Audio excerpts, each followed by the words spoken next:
අපි හැමෝම පින් කරලා මෙතනට ආපු මිනිස්සු නෙමෙයි. අනන්ත සසරේ යන ගමනේදී අනන්ත අප්‍රමාණ පව් කරපු මිනිස්සු අපි ඔක්කොම. මනුස්ස ලෝකෙක උපදින මිනිස්සෙක් කියලා භාග්‍යවතුන් වහන්සේ දේශනා කරන්නේ මේ මනුස්ස ලෝකෙ උපදින මිනිසයා කන්න සුක්ඛ විපාකං කියලා. මනුස්ස ලෝකය කියලා කියන්නේ කළුසුදු කර්ම කර කර කළුසුදු විපාක රැස් කරන තැනක් කියලා. ඒ වගේම කළුසුදු විපාක භුක්ති විඳින තැනක් කියලා. ඒක නිසා තමයි අපිට කළුසුදු විපාක ලැබෙන්නේ. දිව්‍ය ලෝකය කියලා කියන්නේ සුක්ඛ විපාකං. සතර අපාය කියලා කියන්නේ කන්න විපාක. සතර අපායේ කළු විපාක විතරමයි තියෙන්නේ. දිව්‍ය ලෝකේ සුදු විපාක තියෙන්නේ. නමුත් මනුස්ස ලෝකේ කන්න සුක්ඛ විපාක. මනුස්ස ලෝකේ උපදින හැම කෙනෙක්ගේම අතින් පව්පින් සිද්ධ වෙනවා.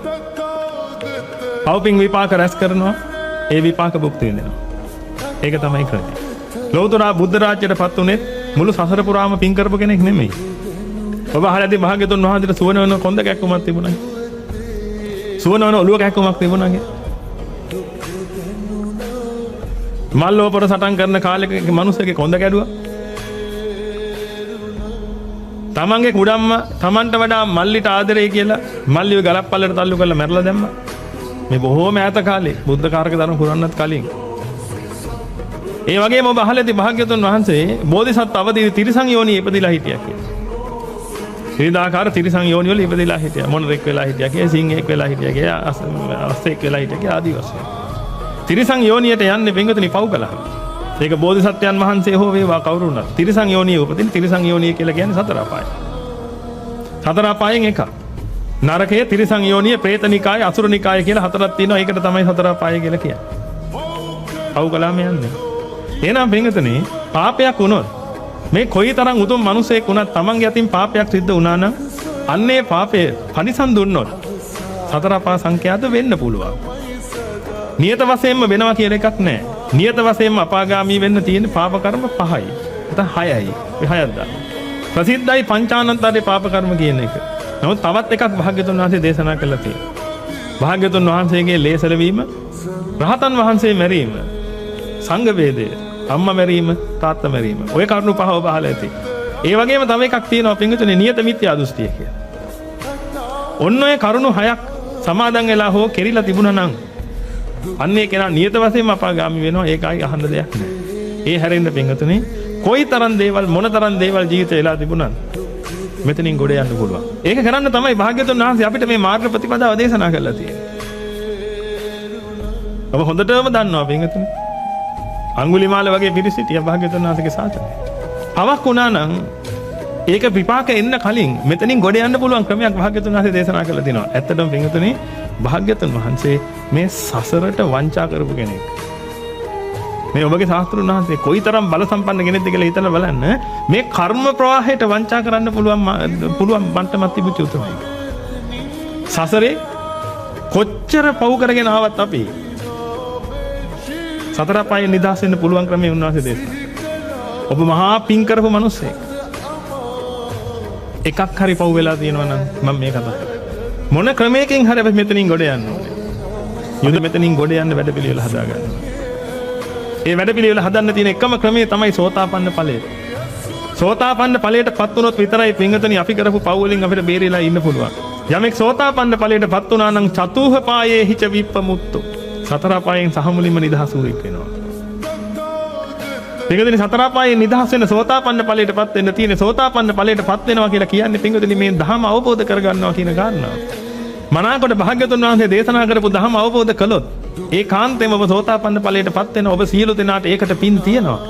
අන්න ඒකයි අපි අවබෝධ කරන්නේ. ආයි ගොඩ එන්න බෑ පින්වතුනි. යමෙක් සතර අපායට ගියොත් ආයි ගොඩ එන්න බෑ. භාග්‍යවතුන් වහන්සේ අනාවරණ ඥාණයෙන් දැකලා අපි කාටවත් නැති ඥානයක් භාග්‍යවතුන් වහන්සේට තියෙනවා. අනාවරණ ඥානය. සර්වඥතා ඥානය කියන්නේ ඒක. මේ විශ්වයේ අතැඹුලක් ලෙස දකින්න පුළුවන් ඥානය. ඒ ඥානයෙන් දැකලා භාග්‍යවතුන් වහන්සේ දේශනා කරලා තියෙන්නේ. සතර අපායට වැටිච්ච කෙනෙක් ආපහු ඒකෙන් ගොඩ එනවා කියලා කියන්නේ කන කැස් බෑවා වියසිතුරෙන් අහස දකින්නටත් වඩා අමාරු කාර්යයක්. එහෙනම් ඔබ අද බල්ලෙක් දකිද්දී ඔබට දුක හිතෙන්න ඕනේ නැද්ද? ඔය ඒ කාලේ හිටපු මිනිහෙක් අද මොකද්ද ඒ කරගෙන තියෙන්නේ? ඔන්නෝවා තමයි පින්වතුනි මහා අපරාධ. මේ මහ විරාජමානව ඉන්නවා ඔබ සියලු දෙනා. රටේ නායකයෙක් ඉඳලා හැම කෙනෙක් බොහොම විරාජමානව ඉන්න කැමති හා ඉන්නවා. නමුත් පින්වතුනි මේ අන්තිම හිත ඔබට මොනව නොකරයිද? මම මේ එකක්වත් කියන්නේ පින්වතුනි ඔබව බය කරන්නවත් මොකටවත් නෙමෙයි. අපිට උදව් කරන්න අවස්ථාව දෙන්න. සතර අපායට නම් වැටෙන්න එපා පින්වතුනි. සතර අපාය කියලා කියන්නේ මහා දරුණු ගෝර කටුක තැන. බොහොම භයංකර තැන. සතර අපාය ඕනේ නැහැ පින්වතුනි. මේ මනුස්ස භවයෙන් චුත වෙනකොට නැත්නම් මේ මනුස්ස ශරීරයෙන් චුත වෙලා යද්දී තවත් මනුස්ස ශරීරයකට එන්න කලින් ගන්ධබ්බ කියලා අවස්ථාවක් පහු කරනවා. ඒ ගන්ධබ්බ තලයත් මහ දරුණුයි. නීතියක් නැහැ. පොලිසියක් නැහැ. හමුදාවක් නැහැ. හිතු මතයට කැමති විදිහට දේවල් සිද්ධ වෙනවා.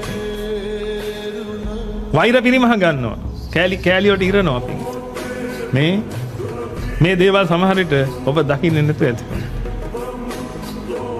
අපි දකින නිසා කියන්නේ. ඒ වලට වැටෙන්න එපා පින්වතුනි. ඒ වලට වැටෙන්න එපා. ඒ වලට නොවැටි ඉන්න පුළුවන් ක්‍රමයේ භාග්‍යතුන් වහන්සේ දේශනා කළා තියෙනවා. භාග්‍යතුන් වහන්සේ මේ ක්‍රමයේ දේශනා කළා නැත්නම්, ඒ වගේම අපි මේ ක්‍රමයේ දන්නේ නැත්නම් මේ කතාව ඔබට කියන්නේ නැහැ කවදාවත්. ඔහේ යන්න දෙනවා මේ ලෝක හැමෝටම. නමුත් මේ ක්‍රමයේ දන්න නිසා පින්වතුනි මේ ක්‍රමයෙන් මිනිස්සුන්ව නිදහස් කරන්න පුළුවන් නිසා තමයි අපි මේ ලෝකේ ඉන්න හැමෝටම හඬගාලා මේ කාරණාව කියන්නේ. අපි ගැලවෙමු. භාග්‍යතුන් වහන්සේ ලංකාවට අයිති කෙනෙක් නෙමෙයි පින්වතුනි. භාග්‍යතුන් වහන්සේ බෞද්ධයන්ට විතරක් අයිති කෙනෙක් නෙමෙයි පින්වතුනි. භාග්‍යතුන් වහන්සේ මේ 31 ලෝක තලයටම අයිති. භාග්‍යතුන් වහන්සේගේ බුද්ධ ආඥාව කෝටි ලක්ෂයක් සක්වලට පැතිරෙනවා. ඒ කියන්නේ කෝටි ලක්ෂයක් සක්වලටම එක බුදු කෙනයි පහළ වෙන්නේ. ඒ බුදුහාඳුරෝ තමයි පින්වතුනි මේ මනුස්ස ලෝකේ පහළ වුණේ. අපි මොනතරම් භාග්‍යවන්තද කියලා හිතලා බලන්න. අන්නේ භාග්‍යවතුන් වහන්සේගේ ශාසනය තමයි පින්වතුනි අද මේ ශ්‍රී ලංකා ද්වීපයේ තියෙන්නේ. උන්වහන්සේ දේශනා කරපු මේ උතුම් ශ්‍රී සද්ධර්මයේ තමයි පින්වතුනි ත්‍රිපිටකයේ තියෙන්නේ. ජාතිවර මහා සංඝරත්නය අවබෝධ කරන්නේ. ගිහි පැවිදි භික්ෂු භික්ෂුණී උපාසක උපාසිකා කියන සියලු දෙනාම අවබෝධ කරන්නේ.